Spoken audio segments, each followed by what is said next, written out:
தமிழகத்தில் இரண்டாவது நாளாக நேற்றும் பல்வேறு மாவட்டங்களில் பரவலாக மழை. கோவை, திருப்பூர், நீலகிரி உள்ளிட்ட மாவட்டங்களில் கனமழையால் மக்கள் மகிழ்ச்சி.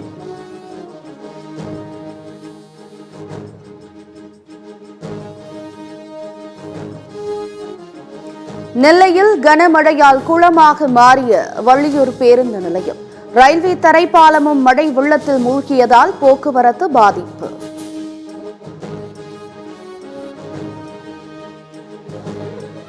நீலகிரி, கோவை, திருப்பூர், ஈரோடு, சேலம், திண்டுக்கல், தேனி மாவட்டங்களில் இன்று கனமழைக்கு வாய்ப்பு. தமிழகத்தில் ஒரு வாரத்திற்கு மழை தொடரும் என வானிலை மையம் தகவல். வெள்ளப்பெருக்கால் தென்காசி, குற்றால அருவிகளில் குளிக்க தடை. கும்பக்கரை அருவியிலும் சுற்றுலா பயணிகள் குளிக்க தடை விதிப்பு.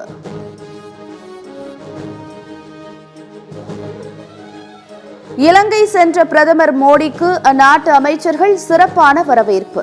விமான நிலையத்தில் பிரதமர் மோடியை உற்சாகமாக வரவேற்ற இந்திய வம்சாவளியினர். இலங்கை அதிபருடன் முக்கிய விவகாரங்கள் குறித்து பிரதமர் மோடி இன்று பேச்சுவார்த்தை. தமிழக மீனவர் பிரச்சினை குறித்தும் பேச்சுவார்த்தை நடைபெறும் என எதிர்பார்ப்பு.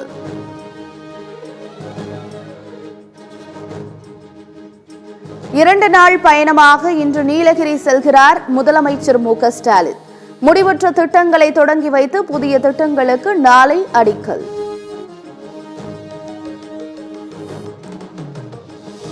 புதுக்கோட்டை மாவட்டத்தில் டாஸ்மாக் அருகே இளைஞர் படுகொலை. குற்றவாளிகளை கைது செய்ய கோரி டாஸ்மாக் கடையை சூறையாடிய பெண்கள்.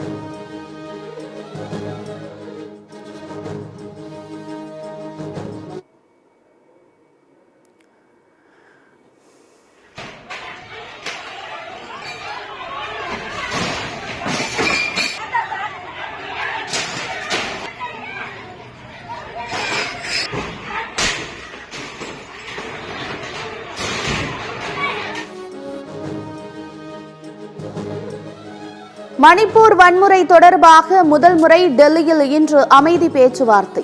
மத்திய அரசு தலைமையிலான பேச்சுவார்த்தையில் குகி, மெய்தி இன பிரதிநிதிகள் பங்கேற்பு. அமெரிக்க பொருட்கள் மீதான வரியை 34% உயர்த்திய சீனா. அமெரிக்க அதிபர் டிரம்பின் பரஸ்பர வரி விதிப்புக்கு சீனா பதிலடி.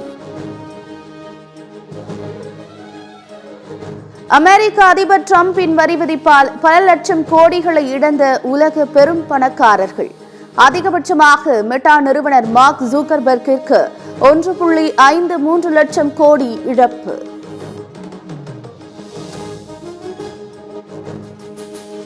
மும்பை பங்குச்சந்தை குறியீட்டு எண் சென்செக்ஸ் 930 புள்ளிகள் வீழ்ச்சி. தேசிய பங்குச்சந்தை குறியீட்டு எண் நிப்டி 345 புள்ளிகள் சரிவு. கார் பார்க்கிங் தகராறில் கைது செய்யப்பட்ட நடிகர் தர்ஷனுக்கு 14 நாட்கள் நீதிமன்ற காவல். பெண் வன்கொடுமை உள்ளிட்ட 3 பிரிவுகளின் கீழ் வழக்கு பதிவு செய்யப்பட்டு சிறையில் அடைப்பு. சென்னை எண்ணூரில் டாஸ்மாக் கடையில் கூடுதல் விலைக்கு மதுபானம் விற்பனை. குடிமகன் கேள்வி எழுப்பியதால் கடையை மூடிவிட்டு சென்ற டாஸ்மாக் கடை ஊழியர்கள்.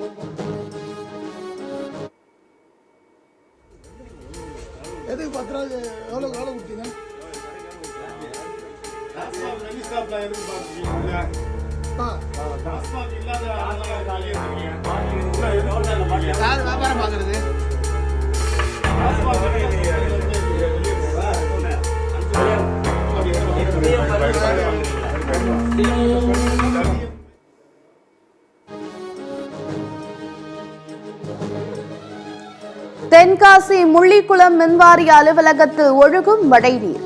சிதிலமடைந்த கட்டடத்தில் அச்சத்துடன் பணியாற்றும் அரசு ஊழியர்கள்.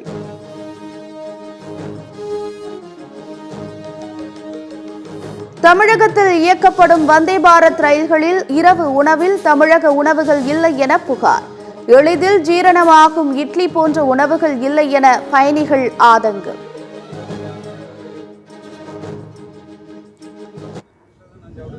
எதை கொடுத்தா அது பிடிக்கோ அது பிடிக்கலையோ அதை தான் நான் சாப்பிட வேண்டியிருக்கு. நைட்டில் இட்லி தான் சாப்பிடுவேன். எனக்கு இட்லி தான் தேவை. எனக்கு இட்லி இல்லைன்னா சார் அவங்க வயசானவங்க, அவங்களுக்கு இட்லி இல்லை, அவங்க நீங்கள் கொடுக்குறீங்களேன்னு சொல்லி.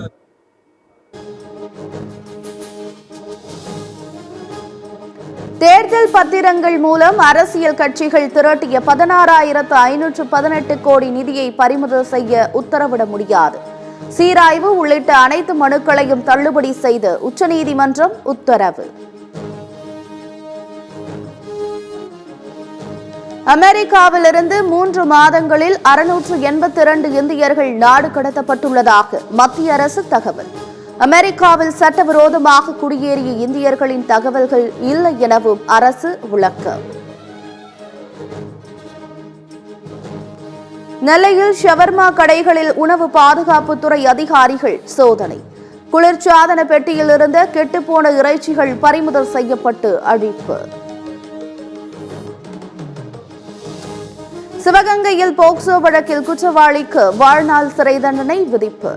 பாதிக்கப்பட்ட சிறுமிக்கு தமிழக அரசு 10 லட்சம் ரூபாய் இழப்பீடு வழங்கவும் நீதிமன்றம் உத்தரவு.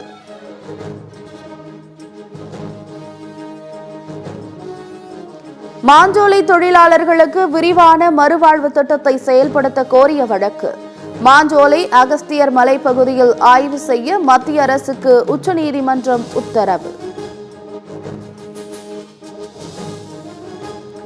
சென்னை அடுத்த குன்றத்தூரில் இரும்பு கம்பெனி குடோன் உரிமையாளர் மீது தாக்குதல். திமுகவை சேர்ந்த ஊராட்சி மன்ற தலைவரின் கணவர் தாக்கிய சிசிடிவி காட்சி. பள்ளி சிறார்கள் அதிக நேரம் செல்போனை பயன்படுத்துவதை தவிர்க்க வேண்டும். மாணவர்கள் வாரத்தில் ஒரு நாள் டிஜிட்டல் விரதம் இருக்க நடிகர் சமுத்திரக்கனி வலியுறுத்தல். செல்போனை நிறைய நோண்டாதீங்க. செல்போனால பல பிரச்சனைகள் இருக்கு. அது உங்களுக்கு இப்ப தெரியாது, ஆனா உங்களுக்கே தெரியாம உங்களுக்குள்ள நிறைய வேதியியல் மாற்றங்களை அந்த செல்போன் உருவாக்கிக்கிட்டு இருக்கு. வாரத்தில் ஒரு நாள் நம்ம கோயிலுக்கெல்லாம் விரதம் இருப்பாங்கல்ல வீட்டில், அந்த மாதிரி வாரத்தில் ஒரு நாள் செல்போன் தொடமாட்டேன்னு ஒரு டிஜிட்டல் ஃபாஸ்டிங் இருங்க. அன்னைக்கு எவ்வளவு சந்தோஷமா இருக்கீங்கன்னு பாருங்க. குமரி மாவட்டம் மணக்குடியில் மேகங்கள் கடல் நீரை உறிஞ்சிய அரிய காட்சி. மீனவர்கள் செல்போனில் படம் பிடித்த வீடியோ வலைதளங்களில் வைரல். விரைவில் புதிய 10 ரூபாய் மற்றும் 500 ரூபாய் நோட்டுகள் வெளியீடு. ஆர்பிஐ ஆளுநர் மல்ஹோத்ராவின் கையெழுத்துடன் வெளியாகும் என அறிவிப்பு. உமர் அப்துல்லா அரசு டெல்லியிடம் சரணடைந்து விட்டதாக மெஹ்பூபா முஃப்தி விமர்சனம். ஜம்மு காஷ்மீர் அரசு அனைத்திலும் கோழைத்தனத்தை காட்டியுள்ளதாக காட்டம். நேபாளத்தில் நேற்றிரவு ஏற்பட்ட நிலநடுக்கம் ரிக்டர் அளவில் 5 பதிவு. டெல்லி உள்ளிட்ட வட இந்திய மாநிலங்களில் உணரப்பட்ட நில அதிர்வு.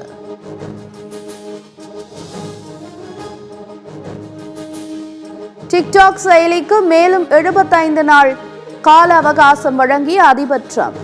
அமெரிக்காவில் டிக்டாக் செயலிக்கு தடை விதிக்கப்பட்டுள்ள நிலையில் டிக்டாக் செயலியை விற்பனை செய்ய கெடு.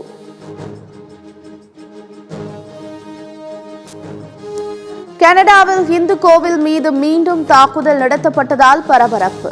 தாக்குதலில் ஈடுபட்டவர்களை பிடிக்க கனடா காவல்துறை வலைவீச்சு. மும்பை அணிக்கு எதிரான ஐபிஎல் போட்டியில் லக்னோ அணி த்ரில் வெற்றி. கடின இலக்கை துரத்திய மும்பை இந்தியன்ஸ் அணி போராடி தோல்வி. ஐபிஎல் தொடரின் இன்றைய முதல் போட்டியில் சென்னை டெல்லி அணிகள் பல பரீட்சை. இரவு நடைபெறும் 2வது போட்டியில் பஞ்சாப் ராஜஸ்தான் அணிகள் மோதல்.